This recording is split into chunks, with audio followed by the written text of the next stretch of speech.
Hi there, welcome to another edition of Shredding with Jimmy. I'm Jimmy from Killrazer. So far in this series of lessons we've looked at minor arpeggios, major arpeggios, diminished arpeggios and a few other things in there. But what we're going to look at for the last two is going to be like some scales and scale runs and like picking and things like that. So to do that we're just going to focus on the natural minor scale, which is a really common scale that you'll use all the time, especially if you play metal. And just show you some licks and things you can do with that. So what I'm going to start off with is just show you a few basic fingerings for the natural minor scale. We're going to do these in E, E minor. But obviously there are other ones than that, besides that. So I'll show you the fingerings and then we'll get on to the licks.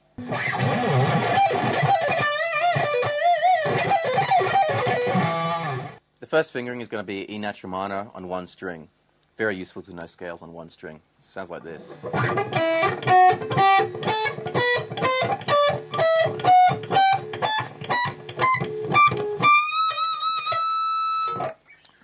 Okay, the second fingering is going to be across the strings. We're going to start on the third and on the seventh of the E. Sounds like this.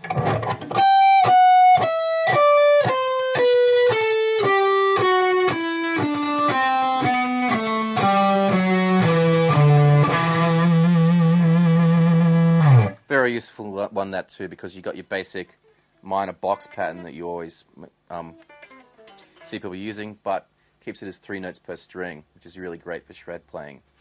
And we're going to use that same 3 note per string grouping for fingering 3, which is basically keeping the root note on the 5th string on the E. Sounds like this.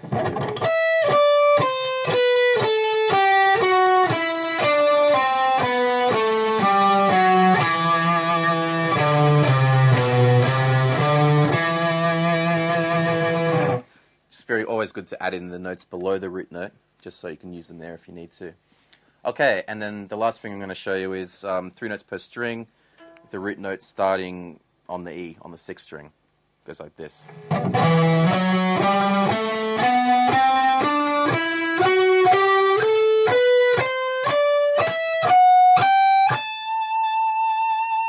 Okay, so that was a couple of fingerings for an E natural minor, but it's very good to be aware of the fact that to play a bunch of other common scales, especially going to use in metal, all you really need to do is change one note. For example, if you're going to do a Dorian scale on a 1 string, all we're going to do is raise the 6th note. 1, 2, 3, 4, 5, 6. You'll be playing a Dorian scale, a very useful one in metal. To play a Phrygian scale or a Phrygian mode, we just need to lower the second. Like it's got a flat. It's just a natural minor with a flat 2. Sound like this.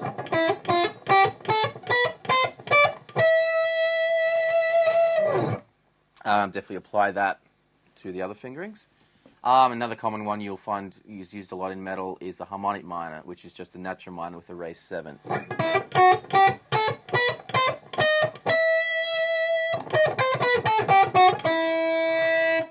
So my point is even though all these licks are written in E natural minor, it doesn't take much to change them to be other scales and, to give you different sounds. And once you've actually learnt these licks in the minors, sure, you can apply them to any other scales, like the major scales, major modes, whatever.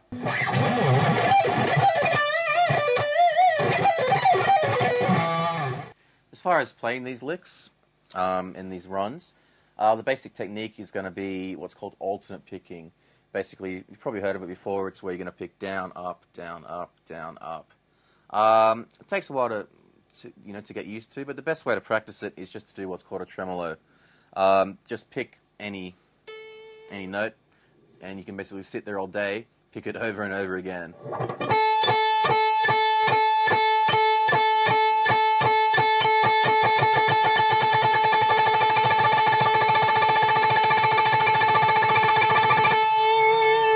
Gradually increase the speed, because you can only play as fast as you can pick. So that's your right hand technique. As far as your left hand goes, when you're doing this scale stuff, basically, you've probably all seen the kind of exercises where you just go down the strings like this.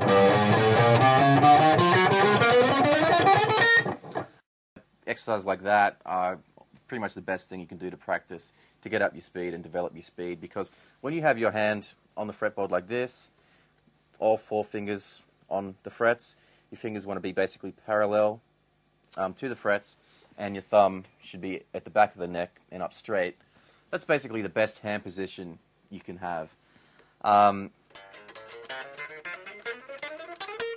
And as you go through like exercises such as that, you want to keep your fingers as close to the strings as possible, because obviously if you're doing something like that, you're going to be moving a lot more and it's going to be a lot slower. So I would just say, try little exercises like that.